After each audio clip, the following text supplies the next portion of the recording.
네, 법원이 윤 대통령 구속 취소 결정을 내리면서 후폭풍이 거셉니다. 네, 계속해서 관련 내용 짚어보겠습니다. 이고은 변호사와 함께합니다. 어서 오세요. 안녕하십니까? 안녕하세요. 예.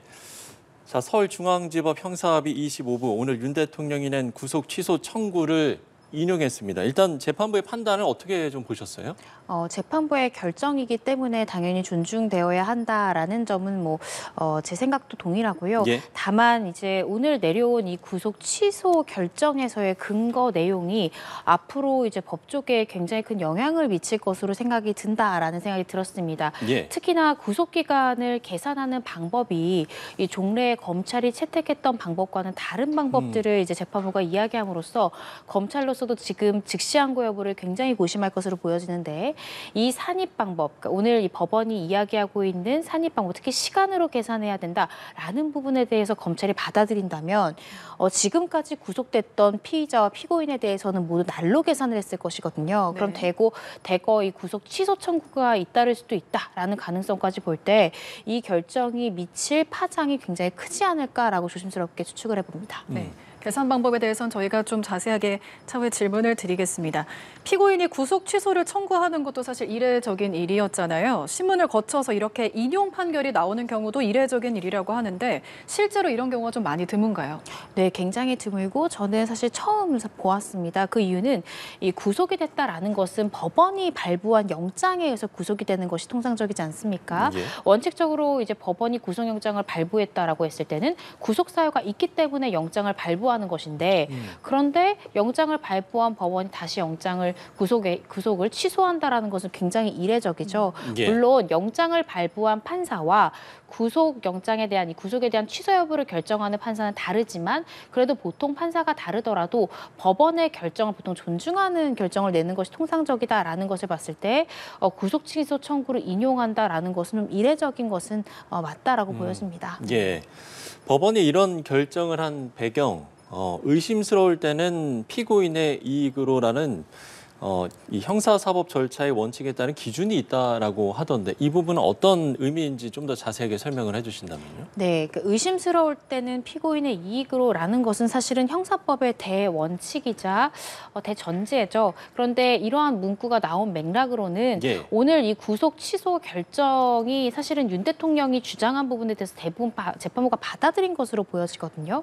그리고 그러한 해석을 한 부분을 이 근거를 이제 의심스러울 때는 피고인의 이익으로라는 이 대원칙을 고려해서 명확하지 않게 규정된 부분은 결국 피고인에게 유리하도록 해석되어야 된다라고 재판부는 일단 기조를 두고 이제 여러 조문이나 아니면 구속기간 계산에 있어서의 산입 기준 이런 것들을 좀 피고인에게 유리한 방향으로 해석을 했습니다. 예. 물론 형사소송법에는 이제 무죄 추정의 원칙이 있습니다. 유죄 판결이 확정될 때까지 피고인은 수사 절차나 또 재판 절차에서 무죄로 추정된다라는 원칙이고요. 또 이제 유죄를 선고할 때는 이제 재판부는 합리적인 의심을 배제할 정도 어느 정도 입증에 이르러야 유죄로 선고할 수 있거든요. 이런 것이 모두 다 의심스러울 때는 피고인의 이익으로라는 이 형사소송의 이 대전제와 대원칙을 근간으로 한 판단이기 때문에 예. 아마 오늘 이 구속을 취소한다라는 결정의 바탕에 이 법적 근거에는 이 불명확하게 규정된 부분에 대해서는 결국 피고인에게 유리한 방향으로 해석하는 것이 이 형사소송의 전반적인 대전제인 의심스러울 때는 피고인의 이익으로라는 이 전제에 부합되는 해석이다라고 재판부가 결론을 내리면서 이러한 언급들이 좀 나왔던 것 같습니다. 네. 재판부의 판단을 자세히 살펴보겠습니다. 재판부는 윤 대통령의 구속 기간을 1월 26일 오전 9시 7분까지였다라고 봤는데요. 검찰이 윤 대통령을 구속 기소한 시각은 1월 26일 오후 6시 52분입니다. 네. 그래서 구속 기간이 만료된 상태에서 공소가 제기됐다라고 판단을 한 건데요. 실제로 두 시각의 차이가 9시간 45분 정도가 있습니다. 보통의 경우 구속 기간 계산이 이렇게 이루어지나요? 어떻게 이루어지나요? 이 구속 기간 산입 부분에 대해서 재판부는 두 개의 조문을 상세히 들여다봤습니다. 예. 첫 번째 조문 같은 경우에는 구속 전 피의자 신문, 우리가 소위 구속 구속영장 실질심사라고 불리는 과정이죠. 그 영장, 구속영장을 발부할지 발부하지 않을지 먼저 그 발부 전에 판사가 이제 피고인을 신문을 하면서 구속영장 발부 여부가 상당한지를 판단하는 과정인데요. 이 윤 대통령 같은 경우에도 이 구속영장 실질심사 과정을 거쳤습니다. 이 영장 전담 재판부가 이 영장, 이 구속영장 실질심사를 판단하려면은 이 관련 증거 서류나 수사 서류가 필요하잖아요. 그럼 검찰이 이제 영장 실질심사 판단에 필요하도록 그 해당 서류를 법원에 보내죠. 그래서 법원에 접수한 때부터 다시 이제 법원에서 어떤 결정을 내리고 그 서류를 검찰에 반환할 때까지 이 기간을 어떤 기준으로 산입할 것인가가 첫 번째 쟁점이었습니다. 이 해당 규정을 좀 살펴보면 형사소송법 제201조의 2, 제7항에 규정되어 있는데요. 이 규정 내용을 좀 살펴보면 이 법원이 관련 서류 등을 접수한 날부터 이 구속영장 발부에서 검찰청에 이 기록들을 반환한 날까지의 기간은 구속기간에 산입하지 않는다. 네, 그래서 그 기간만큼 구속기간이 연장된다라는 의미죠. 그런데 이제 검찰에서는 뭐라고 주장했냐면 이 법문 자체가 그 기록이 접수한 날부터 반환된 날까지의 기간, 날이라고 규정되어 있기 때문에 검찰에서는 이거는 날수, 일수로 배제된다라고 봐야 된다라고 주장하면서 이틀의 구속기간이 늘어난 것으로 봐야 된다라고 주장을 했고요. 반면 윤 대통령 측에서는 실질적으로 접수된 때로부터 반환된 시간으로 따져보면 약 33시간 정도였거든요. 그래서 48시간, 이틀이 아니라 정확하게 33시간만 이제 늘어나야 연장이 돼야 되는 것이 상당하다 이렇게 주장을 했습니다. 근데 이 부분에 대해서 지금 이 재판부에서는 시간으로 판단하는 것이 상당하다라는 해석을 내놓은 거예요.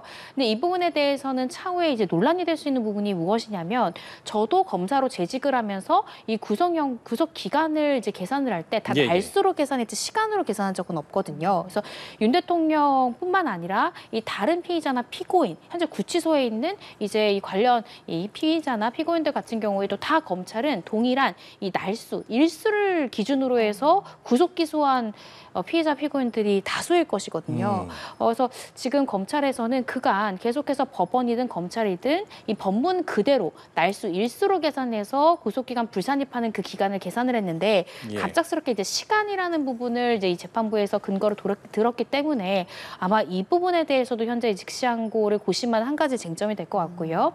또 두 번째 이제 쟁점이 됐던 이 구속기간 산입에 있어서 우리가 좀 자세히 들여다봐야 될 규정은 바로 이 체포 적부심 청구를 위해서 이 기록이 법원으로 갔던 시간이 있었습니다.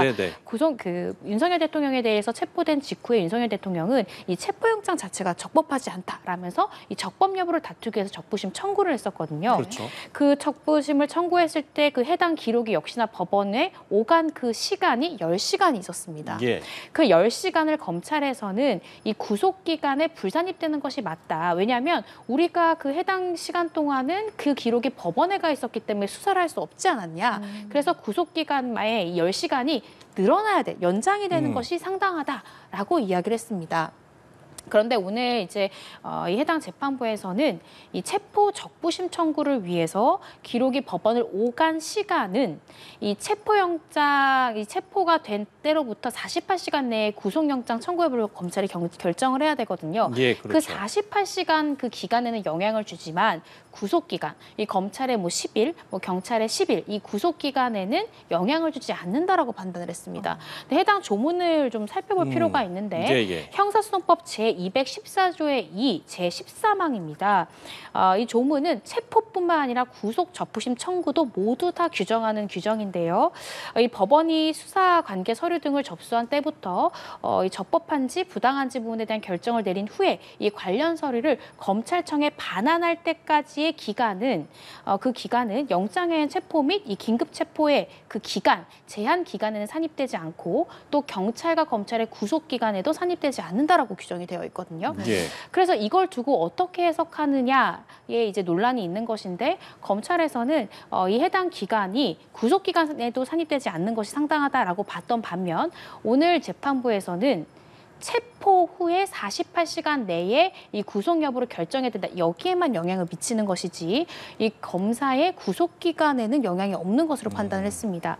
그래서 이러한 이제 판단이 나왔는데 예. 사실은 이제 검찰에서 실무를 저도 했었고 변호사로서도 지금 실무를 하고 있지만 그간 통상적인 것과는 좀 다른 해석이긴 하거든요. 그래서 이 부분에 대해서 조금 논란이 있을 여지는 있을 것 같고요. 그래서 지금 이 재판부에서 봤을 때는 그러한 시간을 기준으로 또 이 체포 적부심을 위해서 기록이 오간 그 시간은 구속영장 연장에는 영향이 미치지 않는다고 봤기 때문에 그렇게 계산해 보면 이미 26일 오전 9시경에 구속기간이 만료가 됐고 그런데 구속기간 만료 후에 윤석열 대통령에 대해서 기소가 이루어졌기 때문에 예.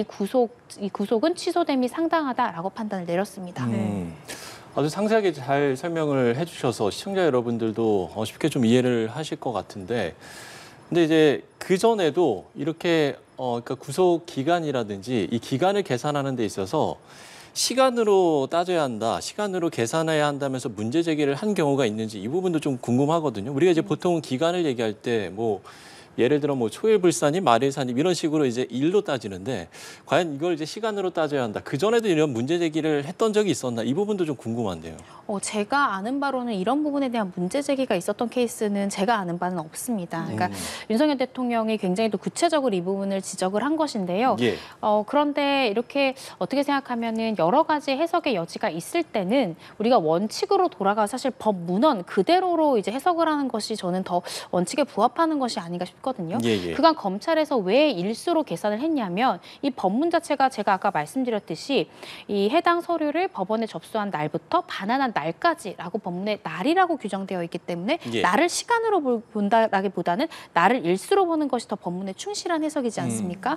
그것 때문에 검찰에서는 그동안 일수로 계산해왔던 것이고 법원에서도 그렇게 일수로 계산한 검찰의 판단이 틀렸다는 판단을 내린 적이 없었던 것이거든요. 그래서 이 부분을 구체적으로 문제를 삼은 경우는 제가 알기로는 없지만 그렇지만 그간 통상적으로 날수로 일수로 계산해왔던 것은 그것이 법문에 충실한 해석이었기 때문에 검찰에서 그렇게 계산을 했고 법원에서도 이 부분에 대해서 특별히 문제 제기를 하지 않았던 것이 아닌가 싶습니다. 네.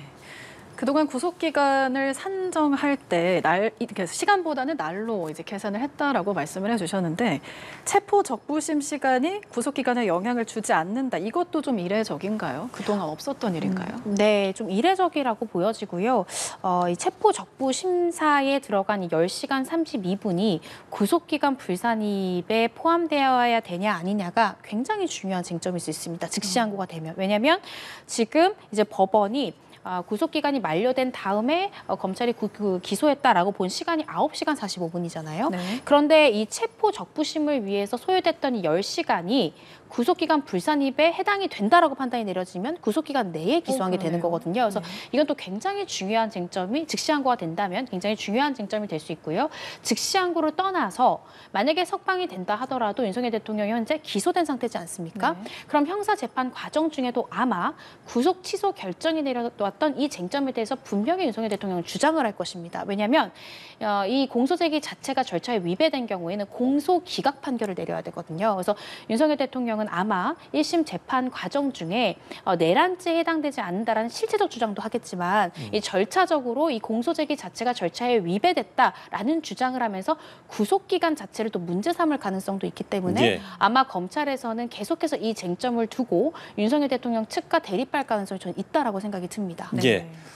자, 오늘 윤 대통령의 구속 취소 신문이 그러니까 오늘이 아니고 오늘 이제 결정이 나온 부분이고 이전에 이제 구속 취소 신문이 진행됐을 당시의 쟁점이 3가지였는데 이 중에서 지금 이제 저희가 구속 기간에 대한 부분을 계속해서 좀 짚어봤고 네. 그 이후에 이제 수사 적법성에 대한 부분인데 여기에 대해서는 절차의 명확성을 기하고 수사의 적법성에 관한 의문의 여지를 해소하는 게 바람직하다 이렇게 이야기를 했는데 이 부분에 대한 결정은 좀 어떻게 보세요? 사실은 뭐 이를 두고 윤석열 대통령 측에, 그러니까 피고인 측의 변호인이 주장한 것을 다 받아들였다라고 또 해석하기는 어려울 것 같습니다. 왜냐하면 윤석열 대통령 측의 주장이 맞다 이렇게 판단했다기보다는 윤석열 대통령 측의 이 변호인들이 문제 제기한 부분이 분명한 문제의 소지는 있다. 이 정도의 결정을 내린 거라고 저는 생각을 하거든요. 그러니까 문제의 소지가 충분히 되기 때문에 이렇게 불명확한 상황 속에서 신병을 구속하는 것을 유지하는 것은 상당하지 않다. 이 정도의 저는 결정이라고 생각이 듭니다. 예. 따라서 이 부분에 대해서는 추후에 제가 아까 말씀드렸듯이 형사 재판 과정 중에서도 충분히 다퉈질 부분이거든요. 왜냐하면 지금 뭐 구속기간 배분이랄지 뭐 수사권이랄지 이런 부분들이 법적 근거가 좀 빈약한 것이 아니냐라는 지적이기 때문에 그렇다라고 한다면 공소 제기 자체가 문제가 있는 것이 아니냐라는 쟁점으로도 귀결될 수 있고요. 그럼 윤석열 대통령 측에서는 이제 형사재판, 1심 재판 중에서도 공소 기각돼야 되는 것이 상당하다. 이 실체적인 판단까지 나아갈 필요 없이 이미 절차적인 위배가 분명하기 때문에 이것은 공소 기각의 판결을 내려야 되는 것이 맞다라고 주장할 가능성이 있습니다. 근데 이것을 만약에 더 외연을 확장해서 우리가 판단을 해보자면 윤석열 대통령만 지금 내란 혐의로 재판을 받는 것이 아니지 않습니까? 윤석열 대통령뿐만 아니라 이 관련된 많은 공범들이 있는데 만약에 윤석열 대통령이 이 공수처를 거쳤다라는 이유로 공소기각 판결이 내려지고 나머지 공범들은 이 공수처를 거치지 않고 검찰 혹은 경찰을 거쳐서 수사를 했기 때문에 유죄 판결이 되면 지금 현재 내란죄에 대해서 공범들은 유죄가 되고 수개의 혐의를 받는 사람만 공소기각에 이 형식적인 판결을 받는다는 또 논리적인 오류에 빠질 수 있거든요. 근데 지금 오늘 구속 취소 결정을 내린 재판부가 바로 윤석열 대통령의 형사재판도 판단을 하는 재판부입니다. 근데 그 재판부가 이미 이 수사 부분에 대해서 의문을 제기하고 있고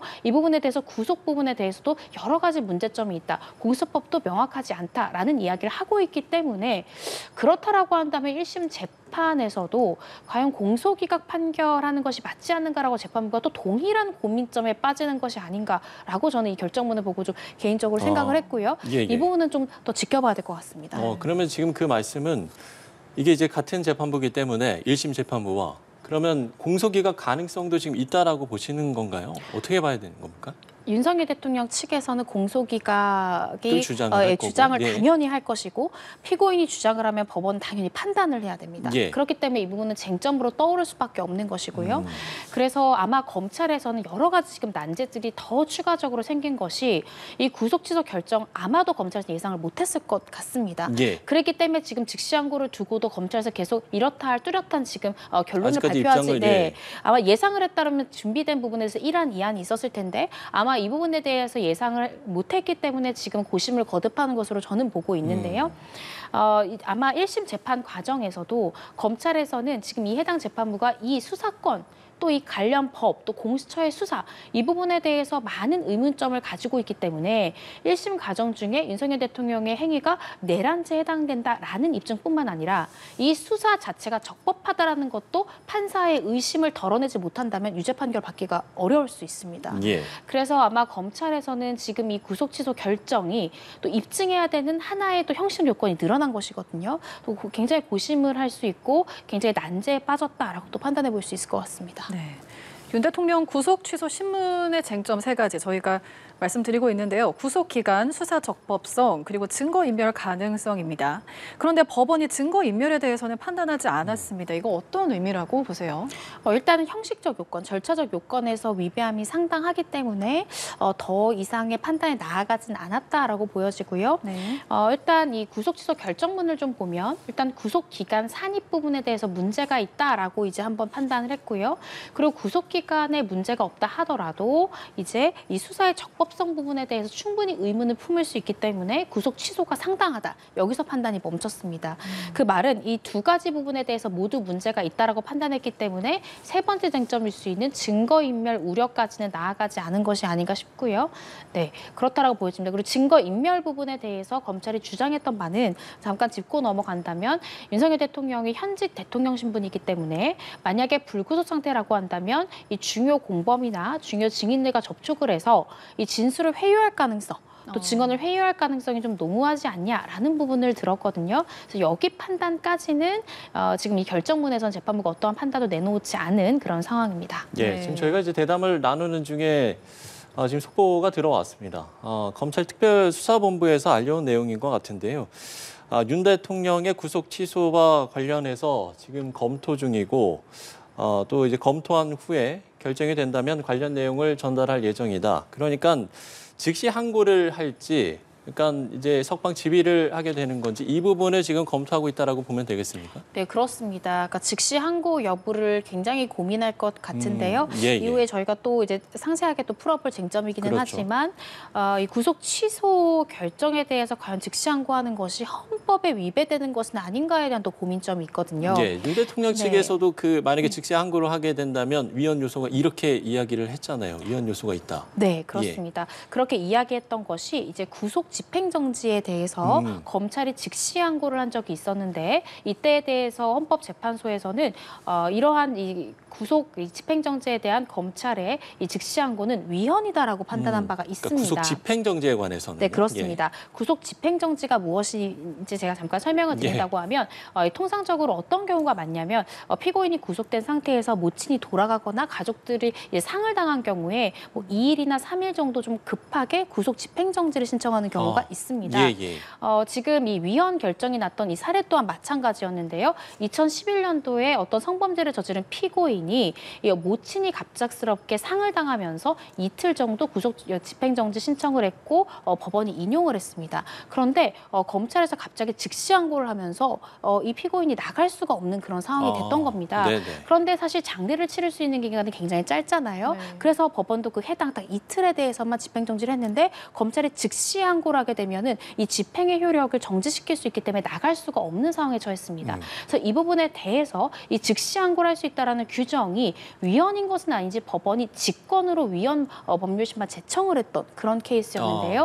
이때 이제 헌법재판소에서는 위헌이다라고 판단했습니다. 그 이유가 이렇게 구속의 집행을 정지하는 것이 상당하다고 법원이 판결을 내렸는데 결정을 내렸는데 검찰이 즉시 항고한다라고 해서 그 집행의 효력이 정지된다면 이 검찰의 즉시 항고가 법원의 결정보다 우위에 있는 것이 아니냐. 특히 신병과 관련된 부분에 대해서 그렇기 때문에 이 부분에 대해서는 헌법에 위배된다라고 결정한 바가 있거든요. 그래서 지금 윤 대통령 케이스는 구속 집행정지는 아니고 구속 취소지만 역시나 구속 관련된 것이고 또 이 신병에 관련된 것이라는 점에서 비슷한 구조를 가지고 있습니다. 그런데 구속 집행정지 같은 경우에는 위헌 결정이 나온 다음에 관련 즉시 항고를 할 수 있다는 규정 자체가 삭제가 됐거든요. 근데 구속 취소 부분은 아직까지도 즉시 항고할 수 있다라는 규정이 살아는 있습니다. 규정은 남아 있군요. 네, 살아는 있습니다. 그렇기 때문에 검찰 입장에서는 사실은 이 구속기간 산입이나 이런 것이 여태까지 기존에 검찰이 해왔던 산입기간을 결정하는 이 방식과는 굉장히 다른 지금 판단을 내놨다고 말씀을 드렸지 않습니까? 그렇다라고 한다면 지금 이 재판부의 결정을 그대로 받아들이기는 굉장히 검찰에서 어려운 상황이거든요. 그렇다라고 즉시 항고를 했을 땐 또 이 해당 즉시 항고가 이 관련된 아까 제가 설명드린 그 헌재의 판단의 취지에 따라 또 위헌이다라고 판단이 될 수도 있기 때문에 이러지도 저러지도 못한 상황 속에서 굉장히 고심을 거듭하는 것 같고요. 앞으로 검찰이 어떤 판단을 내놓을지는 조금 더 지켜봐야 되겠지만 지금 이 법원에서 내놓은 이 구속 취소의 근거를 그대로 검찰이 사실 받아들이기는 조금 어려운 상황이지 않을까. 그렇다라고 한다면 문제되는 많은 피의자 피고인을 또 석방시켜줘야 되는 문제가 발생하기 때문에 검찰에도 굉장히 고심을 거듭할 것 같습니다. 네. 조금 전 들어온 소식 먼저 전해드리겠습니다. 윤석열 대통령의 비상겸 수사를 맡고 있는 검찰 특수본이 법원의 구속 취소 결정에 대해서 현재 검토 중이라고 밝혔습니다. 검찰 특수본은 조금 전 기자들의 메시지를 보내 구속 취소와 관련된 입장이 정해질 경우 알릴 것이라고 전했습니다. 자세한 내용 나오는 대로 다시 전해드리도록 하겠습니다. 다음 질문 이어가겠습니다. 법원은 논란들을 그대로 두고 형사재판 절차를 진행한다면 한참 시간이 지난 후에 재심 사유가 될 수 있다라고 오늘 덧붙였는데요. 그러면서 김재규 사건의 재심 결정을 또 언급하기도 했습니다. 어떻게 보셨나요? 그만큼 지금 굉장히 불명확한 상황 속에서 구속 상태를 유지한다면 나중에 이것이 정말 재심 사유까지 될 수 있고 또 상급 법원에 의해서 또 판결이 파기될 수도 있고 이런 문제가 발생할 수 있기 때문에 지금 이렇게 불명확한 상황에서는 피고인의 이익으로 해석하는 것이 상당하다라는 점을 강조한 표현이지 않은가 싶고요. 이 부분에 대해서는 법원이 이제 구속 취소하는 것이 맞다라고 판단을 내렸기 때문에 그에 맞춰서 이제 그 해당 판사가 판단했던 이 논리의 근거들을 설명하는 부분이다. 이렇게 볼 수 있을 것 같습니다. 앞서 이제 검찰에서도 즉시 항고 여부에 대해서 상당히 좀 고심하고 있을 것이다 이렇게 이야기를 해주셨는데 이게 이제 7일 이내에 결정을 해야 되는 부분 아닙니까? 그럼 언제쯤 결론을 좀 내릴까요? 이 부분은 물론 뭐 쉽게 전망하기는 어렵겠습니다만 그럼에도 불구하고 전망을 해본다면 언제쯤 이제 결론이 나올 것 같습니까? 아마 지금 굉장히 경론이 있을 것 같습니다. 아. 왜냐면은 이 구속 기간을 계산하는 게 정말로 통상의 이 방법과는 굉장히 다른 방법을 지금 재판부가 이야기한 거고 이 예. 새로운 방식을 사실은 제안을 한 거다라고도 우리가 볼 수 있을 것 같은데요.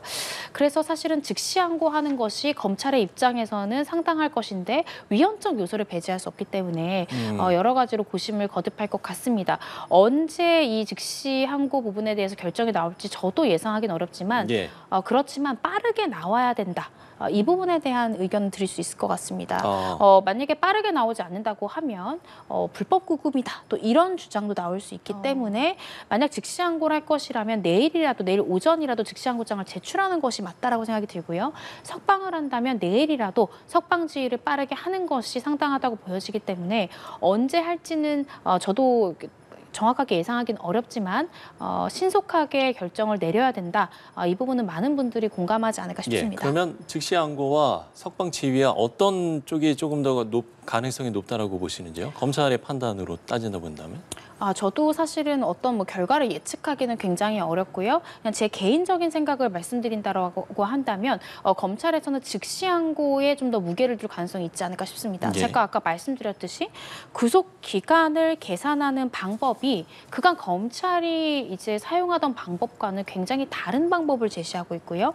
또 이 체포 적부심 청구를 위해서 이 기록이 법원에 오간 기간 자체를 이 구속 기간 열흘에 불산입하는 부분이 아니다라고 지금 법원은 판단했잖아요. 만약에 이것이 정말 통상적인 경우가 된다면 이것이 악용될 수 있는 여지가 있습니다. 그러니까 지금 윤석열 대통령처럼 이 체포된 상태에서 이제 구속영장이 청구되고 하는 이 피의자 같은 경우에는 이 검사에 수사할 수 있는 구속 기간 이 열흘을 이야기할 때 기산점이 체포된 때부터 열흘입니다. 그렇다라고 한다면 지금 이 재판부가 지금 제시하고 있는 체포 적부심을 청구했을 때 10시간은 그만큼 구속기간이 더 늘어나는 기간으로 볼 수 없다면 체포된 피의자들은 이제 모두 체포적부심을 청구할 겁니다. 네. 그만큼이 구속기간에서 빠지기 때문에 검찰이 수사할 수 있는 시간이 확 줄어들지 않습니까? 그럼 피의자에게 훨씬 유리합니다. 여기다가 구속영장 실질심사를 통해서 오간 이 기간이 아니라 시간으로 한다면 또 수사할 수 있는 시간이 더 줄어듭니다. 그러면 이 보통은 연휴 기간이나 공휴일도 이 구속기간 열흘에 다 포함이 되어서 계산을 하는데 정말 우리가 극단적으로 생각해 본다면 검찰에서 수사할 수 있는 시간이 물리적으로 굉장히 줄어드는 것이기 때문에 이 윤석열 대통령 사건뿐만 아니라 다른 형사사건 수사할 때도 이게 모두 다 범용적으로 적용이 될 수 있게 되는 거거든요. 예. 이런 부분들을 고려해서 즉시 항고를 할 가능성이 조금 더 높지 않을까라고 조심스럽게 추측을 해봅니다. 네.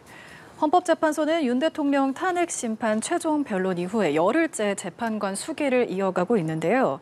오늘의 이 결정이 헌재 탄핵 심판에 영향을 미칠 것으로 보시나요? 저는 원칙적으로는 미치지 않을 것 같습니다. 그 이유가 헌재에서는 이 탄핵 심판에 있어서 이 형법상 내란죄 여부에 대해서는 판단 대상에서 제외하지 않았습니까? 예. 지금 윤석열 대통령의 구속 취소는 결국 윤석열 대통령의 형사 재판과 직결되는 것이지 이 헌법 재판과는 직결되는 부분은 아니기 때문에 직접적인 영향은 저는 없을 것이라고 예상을 합니다. 그렇지만 헌재 재판관들이 현재 결론을 낸 것은 아니고 이 평의와 수기를 거치는 과정이기 때문에 오늘 있었던 이 구속 취소 결정에 대해서도 헌재 재판관들도 봤을 것이고요. 그렇죠. 이 헌법재판소의 연구관들도 봤을 것이고요. 결정문 초안을 작성하는 그리고 또 어떠한 근거로 재판부에서 취소를 했는지도 다 볼 것이기 때문에 직접적으로 영향은 없겠지만 이런 부분들을 고려를 할 수는 있겠다. 이 정도로 정리해 볼 수 있을 것 같습니다. 예. 자, 지금 이 시각 서울 구치소의 모습 그리고 윤석열 대통령의 탄핵 심판 최후 진술의 모습을 시청자 여러분께 보여드리고 있습니다. 오늘 법원에서 윤석열 대통령의 석방을 결정을 했고 저희가 조금 전에 전해드렸습니다만 검찰 특별수사본부에서는 법원의 구속 취소 결정에 대해서 현재 검토 중이라는 속보까지 전해진 상황입니다. 아무래도 이제 즉시 항고를 하게 될지 아니면 또 바로 이제 석방 지휘를 그러니까 석방을 하게 될지 이 부분을 지금 회의 중인 것으로 전해지고 있고요. 이 부분과 관련돼서는 저희가 또 내용이 들어오게 된다면 신속하게 전해드리도록 하겠습니다. 탄핵 심판 이야기를 했으니까요. 지금 여당에서는 이 탄핵 심판이 진행 중인 헌법재판소를 두고서 평의 재검토를 요구하기도 했습니다. 일단 이 평의 재검토 요구 이거는 이제 어떻게 봐야 되는 건지 이건 또 어떤 절차인지도 설명을 해주신다면요. 네, 이제 형사재판에서 재판부가 윤석열 대통령의 이제 형사사건에 있어서 수사 부분에 대해서 적법성에 문제가 있다라고 판단을 내렸으니 예. 헌재에서는 이 탄핵 심판의 평의를 다시 원점으로 돌려서 처음부터 다시 평의를 거쳐야 하는 이 재검토를 해야 되는 것이 상당하다라고 여당에서는 지금 주장을 하고 있습니다. 그런데 이 부분에 대해서 헌재 재판관들이 수용을 할지는 좀 미지수라고 보여지고요. 평의 중이라는 것은 서로 의견을 교환하는 중에 결론이 얼마든지 뒤바뀔 수 있는 상황인 것이고 아직 결론에 이르렀다는 것은 아니기 때문에 여당 입장에서는 오늘 이 해당 재판부, 형사재판부의 구속 취소 결정이 윤석열 대통령에게 굉장히 유리한 결정이기 때문에 이를 염두에 두고 헌재는 처음부터 다시 평의를 거쳐야 된다라고 주장은 할 수 있지만 헌재 재판관들이 이 평의 재검토 이 부분에 대한 요구를 수용할 가능성은 좀 낮지 않을까 싶습니다. 네. 헌재 탄핵 심판 선고가 임박했다는 전망이 나오고 있지만 아직 선고 기일을 지정하지는 않은 상황입니다. 다만 과거 전직 대통령의 탄핵 심판 선고 지정 사례를 보면요. 그럼 이제 그걸 기준으로 선고 기일들에 대한 전망이 나왔었는데 오늘을 기점으로 좀 예상보다 더 미뤄질 수도 있을까요? 그 부분에 대해서는 정확히 예측하기는 좀 어려운 것 같습니다. 그렇지만 헌재에서 이제 17일 전까지 이제 어떠한 이제 재판도 잡고 있지 않았기 때문에 많은 분들이 그 전에 결론이 나올 것이다. 그래서 이르면 다음 주 뭐 금요일이나 이렇게 결론이 나올 가능성이 높다라고 예상을 했는데요. 네. 오늘 지금 이 형사 재판부의 구속 취소 여부에 대한 것도 현재 재판관들은 지켜보겠지만 그렇지만 탄핵 심판에선 분명히 이 형사 사건의 내란죄 부분은 판단 대상에서 제외한 것이 사실이기 때문에 이를 이유로 선고를 미룬다라는 가능성은 좀 낮다라고 생각이 들고 지금 계속해서 평의와 수기를 거치고 있기 때문에 오늘 있었던 이 부분도 또 하나의 또 고려점으로 이야기를 나눌 수는 있겠지만 이 때문에 선고기 자체가 굉장히 뒤로 밀린다라고까지 보기 좀 어렵지 않을까 싶습니다. 예. 네.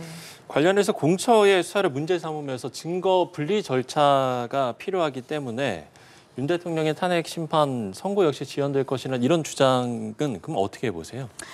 이게 증거분리 절차가 필요하다라는 일각의 주장이 있는데요. 네. 그 주장 내용이 어떤 것인지 먼저 조금 살펴본다면 이 공수처의 수사 내용이 이 탄핵 심판의 증거 서류로 쓰이는 것이 상당하지 않다라는 것입니다. 예. 왜냐하면 오늘 윤석열 대통령에 대한 구속 취소 결정의 법적 근거가 이 공수처의 수사가 과연 적법하냐라는 것이 또 하나의 쟁점이었고 적법하지 않다라는 또 뉘앙스에 문제가 있고 불명확하다라는 취지의 기재가 있었기 때문에 그렇기 때문에 이 탄핵 심판에서 쓰일 증거 서류 중에 공수처 관련한 증거들은 좀 분리해서 증거로 사용하지 않는 이 분리 절차가 필요하고 이 때문에 조금 수기하고 평의하는 기간이 더 늘어나야 되는 것이 아니냐 선고 기일도 자연스럽게 연기가 되는 것이 아니냐라는 일각의 주장들이 있는 것이거든요. 예.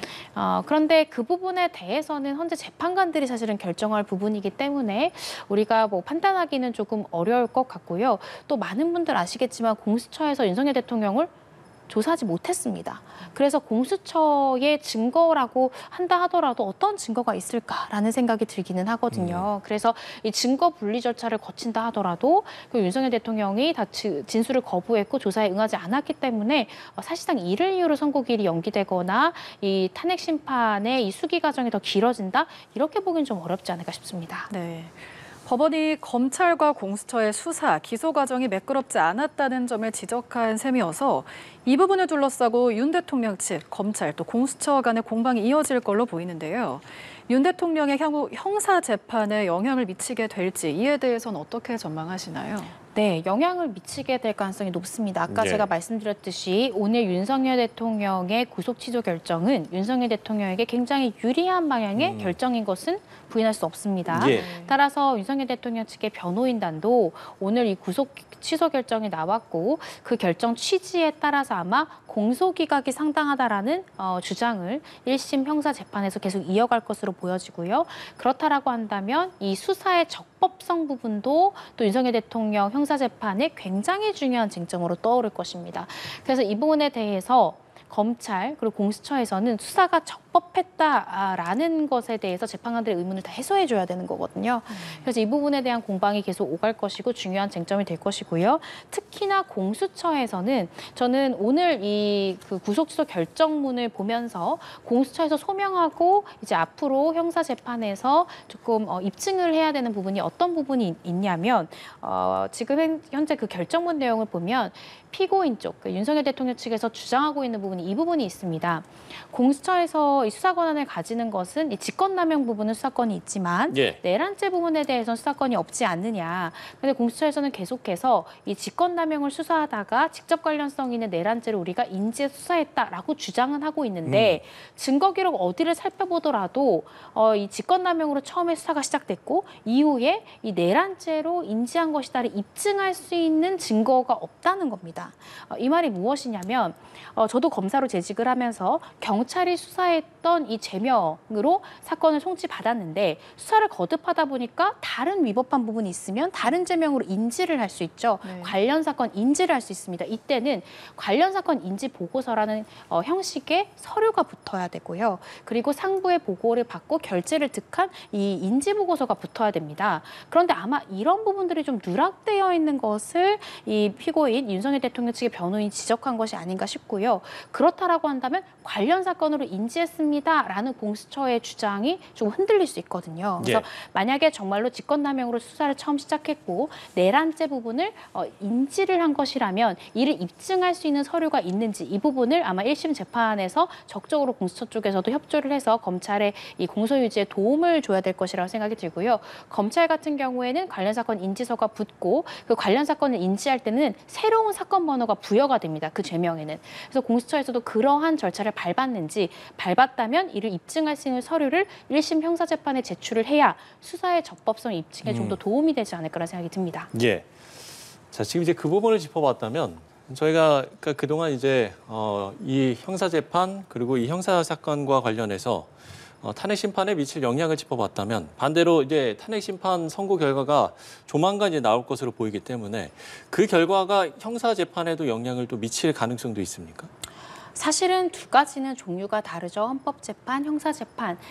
이 종류를 달리하기 때문에 직접적으로 영향을 미친다라고 원칙적으로 볼 수는 없지만 그러니까 법적으로는 뭐 영향을 미칠 가능성이 없지만, 없지만 이런 말씀이시겠죠? 맞습니다. 네, 법적으로는 영향을 미칠 가능성이 없지만 그렇게 보는 것이 원칙에 맞지만요.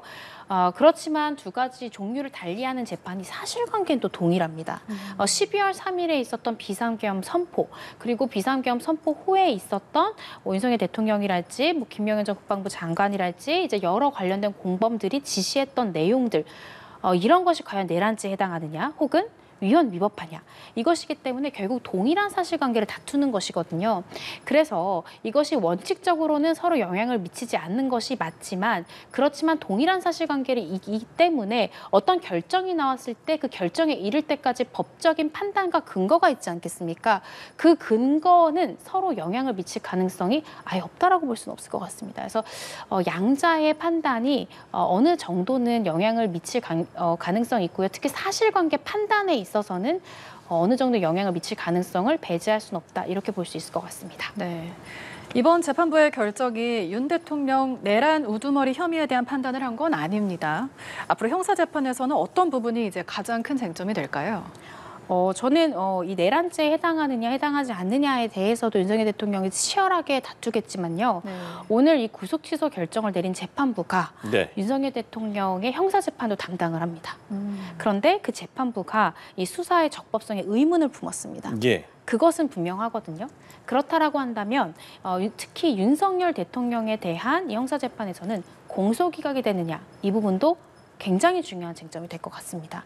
검찰에서는 오늘 구속 취소 결정문을 통해서 윤석열 대통령 수사에 있어서 적법하지 않다라는 생각을 가지고 있는 재판부를 설득해야 되는 난제에 빠졌거든요. 이 부분이 굉장히 또 지금 1심 재판에서의 분수령이 될 것 같고 중요한 쟁점으로 떠오르지 않을까 싶고요. 물론 공소 유지에 대한 책임은 검찰에서 부담하지만 지금 이 관련 형사재판부가 의문을 품고 있는 건 공수처의 수사의 적법성에 대해서 굉장히 또 의문을 품고 있거든요. 그렇기 때문에 공소 유지의 직접적 책임은 검찰이 지지만 현재 이 형사재판부가 품고 있는 공수처 수사의 적법성은 사실은 공수처 공수처에서도 검찰에 굉장히 많이 협조를 해줘야 이 수사가 적법했다라는 것에 힘을 실을 수 있거든요. 그래서 현재 지금 공수처에서 사실은 공수처도 굉장히 난감한 상황이라고 보여집니다. 근데 향후 이어질 형사 재판에서 공수처도 제가 아까 말씀드린 그런 적법하다라는 점에 힘을 실을 수 있는 관련 증거들을 적극적으로 검찰에 제출을 해서 이 검찰의 공소유지에 또 힘을 보태는 이런 부분들이 이루어지지 않을까라는 생각이 들고요. 조금 더 지켜봐야 될 것 같습니다. 예. 그럼 1심 재판에서 결국에는 이제 윤석열 대통령 측은 이제 그 부분을 이제 파고들 이제 아무래도 전략을 예상해 본다면 그 부분을 이제 파고들 텐데 그럼 검찰은 1심 재판에서 어떻게 좀 어떤 대응 전략을 갖고 나오게 될까요? 네, 검찰에서는 일단 관련자들의 진술도 있을 것이고요. 예. 현재 재판을 받고 있지 않는 참고인, 즉 실무를 담당했던 아마 실무자들은 윤석열 대통령의 주장 내용과 배치되는 또 진술했을 가능성, 수사당일 때 진술했을 가능성이 있어서 그런 것들을 통해서 내란죄에 해당한다라는 이제 실체적인 주장도 할 것이고요. 또 이 절차적인 위법성이 있었냐 이 부분에 대해서는 아마 공수처와 협력을 해서 수사가 적법했다라는 주장들을 계속해서 이어나가지 않을까 싶고요. 또 구속기간 산입 부분에 대해서도 기존의 방법대로 그 구속기간을 계산하는 것이 상당하다라고 강하게 주장할 가능성이 있습니다. 그리고 특히나 이 수사의 적법성 부분에서 의문이 든다라고 하면서 이 재판부가 이 예시를 들었던 부분을 우리가 살펴보면 수사처의 검사와 이 검찰의 검사의 형사 절차상 지위와 관련된 상황들, 특히 구속기간의 배분 등에 관한 세부적 사항이 정해져 있지 않고 신병 인지 절차 등에 대해서 명확히 규정하고 있지 않기 때문에 굉장히 불명하다라는 기재를 했거든요. 예. 근데 이 부분에 대해서도 과연 정확하게 규정되어 있지 않은 것이 곧 수사가 위법하다라고 볼 수 있느냐를 또 검찰은 주장할 수 있습니다. 왜냐하면 이 구속기간 배분이라는 것은 필연적으로 있을 수밖에 없습니다. 왜냐하면 공수처가 수사를 하고 기소권은 이 검찰이 가지고 있기 때문에 검찰에선 당연히 구속기간을 나눠 가져야만 기소를 할 수 있지 않습니까? 넘겨받자마자 몇 초 만에 공소장을 쓰고 증거기록을 분리해서 구공판 처분을 할 수는 없습니다. 따라서 구속기간이 배분돼야 된다는 것은 필연적으로 있을 수밖에 없는데 그 배분 기간에 대해서 명확히 규정되어 있지 않은 것이 그것이 곧 수사가 불법이다라고까지 이어지지 않는다라고 검찰은 충분히 주장할 수 있거든요. 그래서 이런 부분들을 하나하나 논리적으로 파고드는 전략을 취하지 않을까 싶습니다. 네, 오늘 말씀 여기까지 들어보겠습니다. 이고은 변호사 말씀 들었습니다. 고맙습니다. 오늘 말씀 고맙습니다.